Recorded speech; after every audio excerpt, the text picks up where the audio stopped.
করুণাময় ও অসীম দয়ালু আল্লাহ।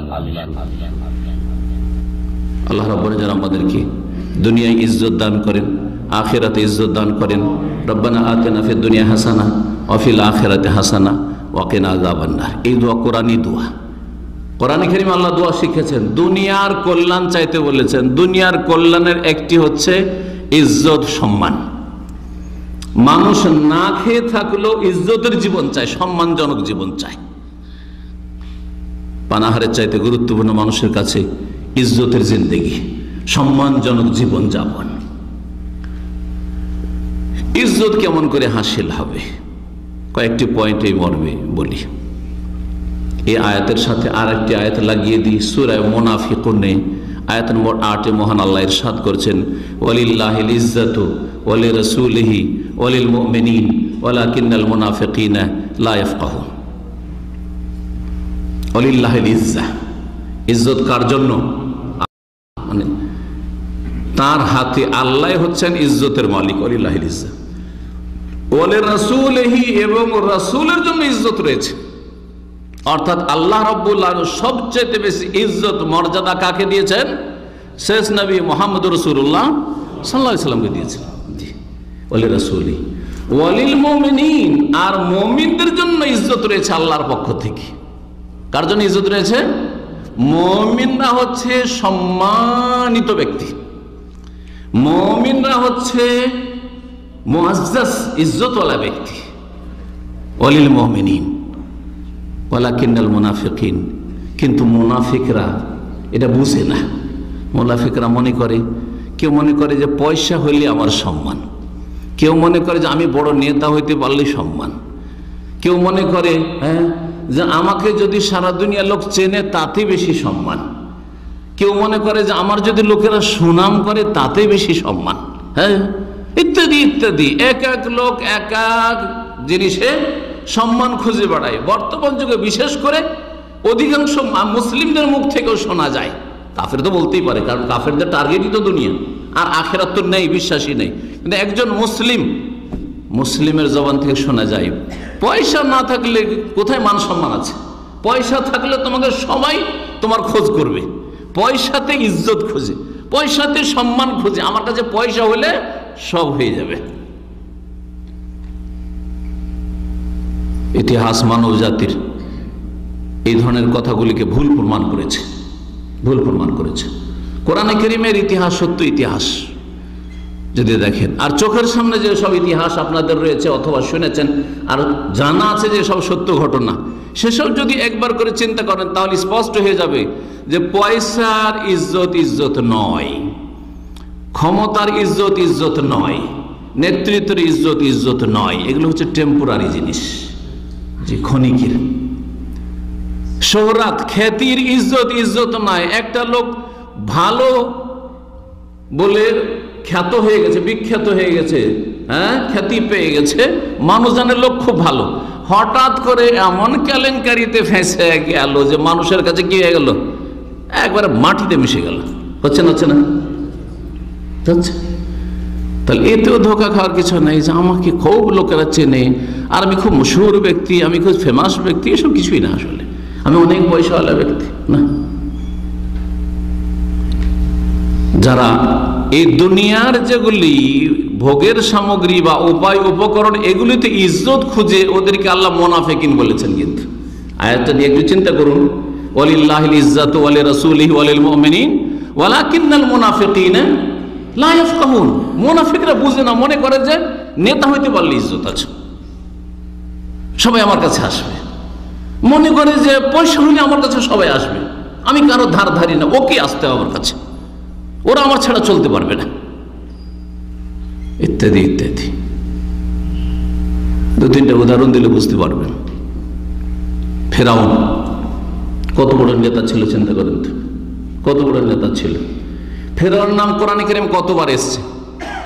একবার একটা ভালো দোয়া কেউ দিচ্ছে? দিবেন? দোয়া দিবেন ফেরাউনকে? কেউ দিবেন না, আপনারা মুসলিম দিবেন না। আচ্ছা চলো, নন মুসলিমরা দিচ্ছে ফেরাউনকে করে দোয়া নাকি? ওদের দোয়া দিলে ওদের দোয়া তো কবুল হবে না, কিন্তু কেউ তারপরও কি একটা কেউ ভালো দোয়া, ভালো ভাষা ফেরাউন পাচ্ছে কারো কাছে? ফেরাউনকে আল্লাহ এত বড় নেতৃত্ব দিয়েছিলেন, কিন্তু শেষ পরিণামে কত লাঞ্ছিত, অপদস্থ, অসহায়, পানিতে ডুবিয়ে ধ্বংস। হ্যাঁ, যেই গৌরব করেছিল, হ্যাঁ, পানির নহরের গৌরব করেছিল, ঝর্ণার গৌরব করেছিল, ওয়াহাজিহিল আনহারু তাজরি মিন তাহতি, আমার যে রাজমহল রয়েছে, রাজ প্যালেস রয়েছে, রাজ দরবার, এর নিচে দিয়ে ঝর্ণা ধারা প্রবাহিত রয়েছে। জি, ফেরাউন রাজার বাড়ির নিচে দিয়ে কি ছিল? ঝর্ণা, নহর প্রবাহিত ছিল। আরে আমার বাড়ির নিচে দিয়ে নহর প্রবাহিত, আর কি বলো মুসা, কি বলো তোমার খোদার কথা আর তোমার আল্লাহর কথা? ওইসব ফালতু কথা বলো না। মা আলিমতু লাকুম মিন ইলাহিন গায়রি, আমার ছাড়া ইলাহ কি হইতে পারে? আমি নহরের মালিক, আমি মিশরের মালিক, আমি দেশের জনগণের মালিক, যাকে ইচ্ছা মারবো, যাকে ইচ্ছা বাঁচিয়ে রাখবো। হ্যাঁ, আমি তো রব, আনা রব্বুকুমুল আ'লা। কি অসহায়, কি লাঞ্ছিত, কি অপদস্থ হয়ে ধ্বংস হইল। শেষখানে আল্লাহর কাছে এমন সময় সে স্বীকার করছে, ফিরে আসছে, যখন তওবা দরজা বন্ধ হয়ে গেছে, অর্থাৎ মালাকুল মউতকে আর আযাবে ফেরেশতাকে সবকে দেখে নিয়েছে, তখন তওবা দরজা কি হয়ে যায়?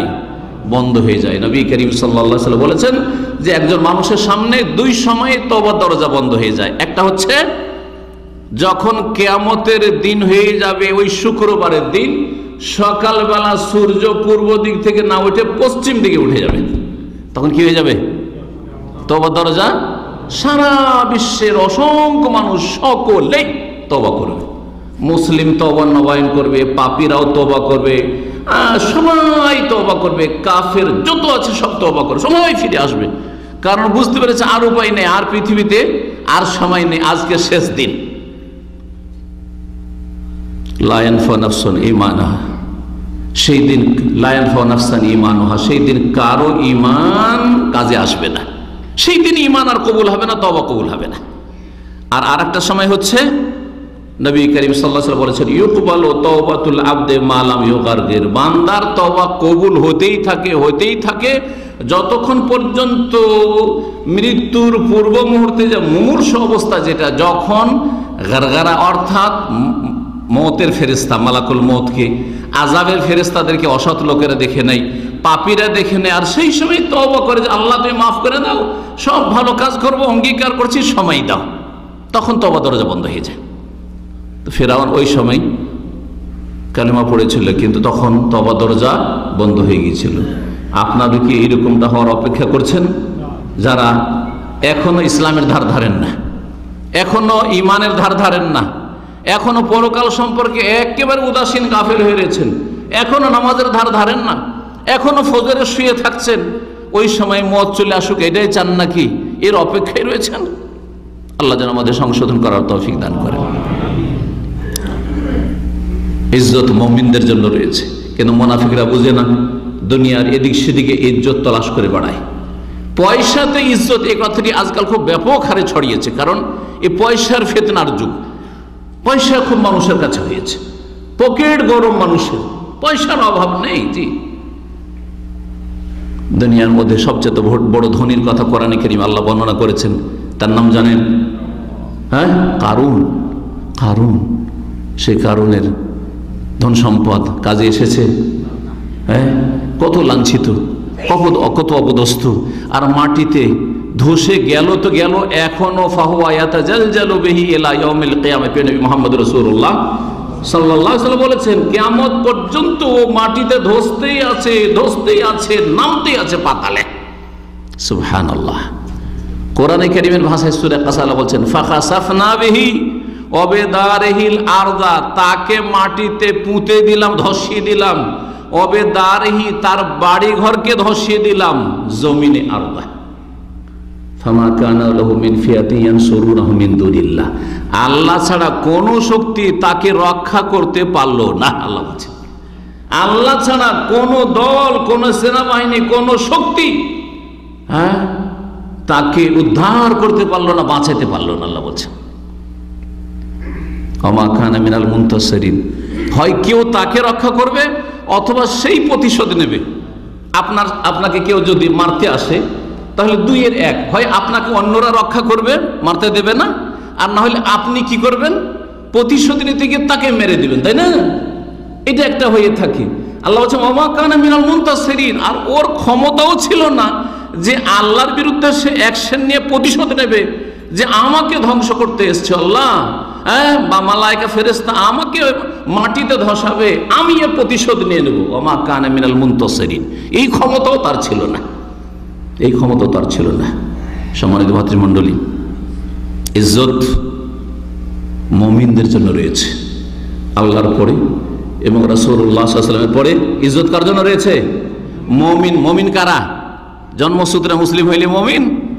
ঈমানদার লোক, যারা বিশ্বাসী অবিশ্বাসী নয়, যাদের বিশ্বাস আসে, আর একটু আগে বললাম বিশ্বাস অনুযায়ী কাজ করলে সেটা বিশ্বাস, আর বিশ্বাস অনুযায়ী কাজ না করলে সেটা বিশ্বাস না।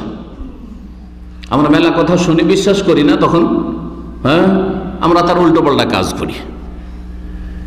বিশ্বাসী যদি হন তো বিশ্বাস অনুযায়ী কাজ হবে। সুতরাং আপনাকে প্রমাণ করে দিতে হবে যে আমি আল্লাহ বিশ্বাসী, আমি আখিরাতে বিশ্বাসী, আমি আল্লাহ রাসূল সাল্লাল্লাহু আলাইহি ওয়াসাল্লামের রিসালাতে বিশ্বাসী, আমি আল্লাহর কিতাব কোরআনে কারীমে বিশ্বাসী, আমি ভালো মন্দ তাকদীরে বিশ্বাসী, আমি মালায়েকা ফেরেশতায় বিশ্বাসী। ফেরেশতারা নোট করছে আমাদের কথা, বিশ্বাসী। সুতরাং সাবধান, সব রেকর্ড হচ্ছে, কিন্তু বাপ মা দেখলো না, হ্যাঁ, সরকার দেখলো না, অপরাধ করলে তুমি, যার চুরি করলে সেও দেখলো না, হ্যাঁ, বা যার উপর জুলম অত্যাচার করলে সে প্রতিশোধ নিতে পারলো না, কিন্তু মালাইকার প্রতি তোমার ঈমান আছে তো, এ মালাইকা রেকর্ড করছে। এইভাবে বিশ্বাস মানুষকে কাজ করতে বাধ্য করে, বিশ্বাস মানুষকে কি করে? কাজ করতে বাধ্য করে। ইজ্জত মুমিনের জন্য, ঈমানদারের জন্য। ইজ্জত হাসিল হবে মুমিন কেমন মুমিন হইলে? তাহলে আসলে মুমিন, আপনাকে একবারে কামেল মুমিন হওয়ার কথা বলছি না, কমপক্ষে চলার মতো এতটা মুমিন মুসলিম হয়ে যান যাতে নিরাপদ জান্নাতে যেতে পারেন। আল্লাহ যেন সকলকে জান্নাতুল ফিরদৌস দান করে। সবাই এবার আবু বকর, ওমর, উসমান আর সাহাবায়ে কেরামদের মর্যাদার মুমিন কেউ হইতে আপনারা হইতে পারবেন না, আমি হইতে পারবো না। জি, এই দাবি কেউ যদি করে সে মিথ্যুক। কিন্তু কথা হচ্ছে যে এতটা আপনাকে ঈমানদার হইতে হবে যাতে আপনি আল্লাহর আযাবে ধরা না খেয়ে যান, আল্লাহ যেন ধরে নানের পকড়াও না করেন, জাহান্নামে যাতে করে না যেতে হয়, জাহান্নাম থেকে বেঁচে যেতে পারেন, তাহলে আপনি কামিয়াব। ফামান যুহজিহা আনিন নার ওয়া উদখিলাল জান্নাতা ফাকাদ ফাজ, যাকে জাহান্নাম থেকে দূরে সরিয়ে দেওয়া হইল, যে না তুই দূরে থাক, তোর জন্য জাহান্নাম না, ওয়া উদখিলাল জান্নাত, আর জান্নাতে তাকে দাখিল করে দেওয়া হইল, প্রবেশ করিয়ে দেওয়া হইল, ফাকাদ ফাজা, সে কামিয়াব হয়ে গেল, সফল হয়ে গেল, সে সাকসেসফুল হয়ে গেল, কামিয়াব জিন্দেগি তার, সে হচ্ছে সম্মানিত। দুনিয়া আখেরাত, ইহকাল পরকাল, দুই কালেই সম্মানিত হইতে হবে। দুই কালে যদি সম্মান চান, এমন না যে শুধু আখেরাত। অনেকে মনে করে যে ইসলাম ঈমান এসব করলে শুধু পরকালে মরার পরই পাবো, দুনিয়ায় পাবো না। তারা জাহিল, বুঝে না কিছু। আখেরাতেও পাবেন, দুনিয়াতেও পাবেন।